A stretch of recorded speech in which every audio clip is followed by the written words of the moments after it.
Hello, I'm Nicola McCarthy. It's Wednesday, the 20th of November. Welcome to City Today. Well, we start today with a massive congratulations to Samir Nasri and Gal Clichy's France, who have secured their place at the World Cup next summer.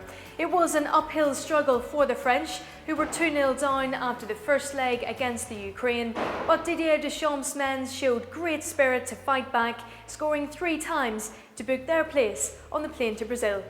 Although Samir and Gal were unused subs on the night in Paris, they were still very much part of the post-match celebrations at the Stade de France. And quick to send his congratulations was teammate Yaya Touré, whose Ivory Coast side have already qualified for the tournament.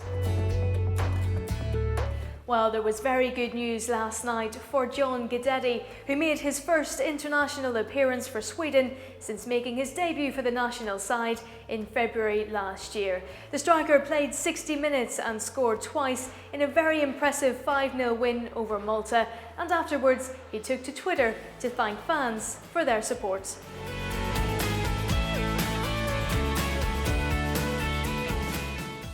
Well, we're back at the City Football Academy today as part of our week-long series.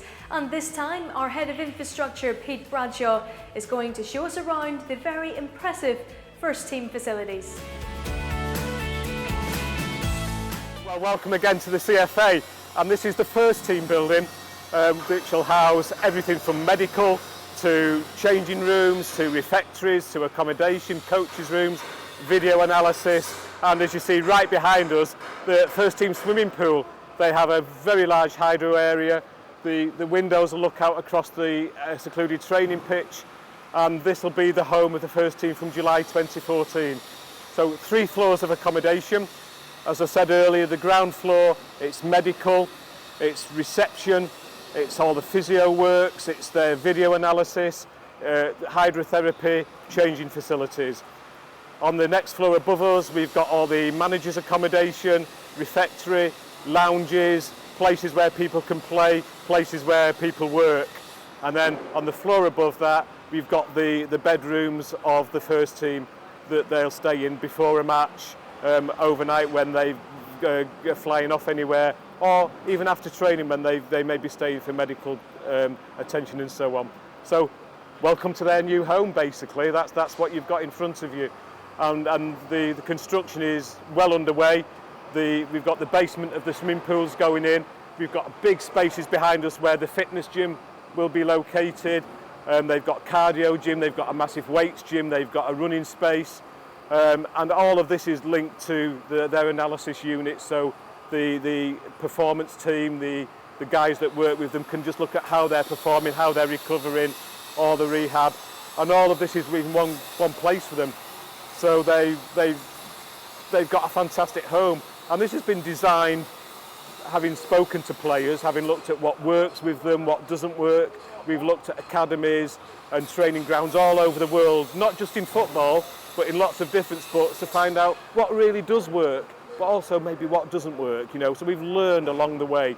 This is the first team changing room. It's circular, okay, with, as you can see, a hole in the ceiling.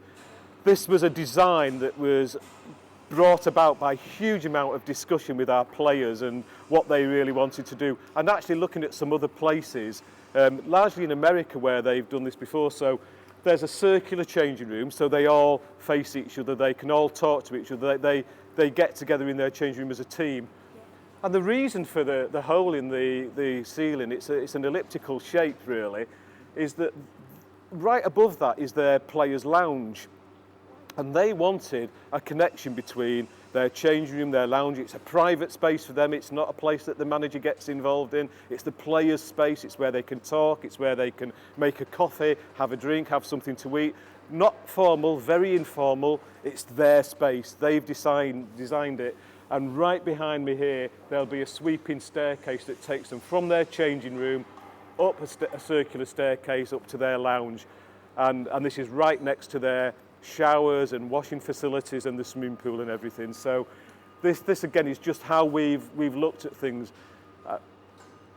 in respect of what the players want, what they've come up with, how they wanted to do things.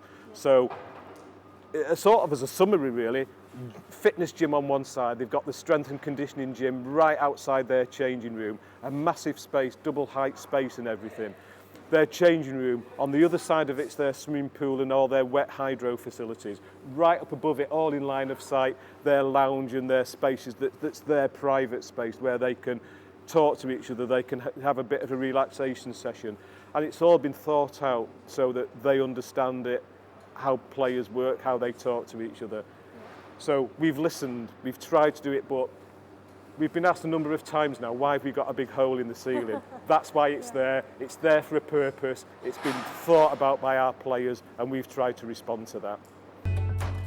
Well, if you haven't done so already, make sure you have your say on the matchday track for this weekend's game against Spurs. The Smiths' legendary drummer Mike Joyce has already narrowed it down to 5 choices, so all you have to do is go to our official Facebook page and vote for your favourite. And the winning track will be played as the players emerge from the tunnel on Sunday.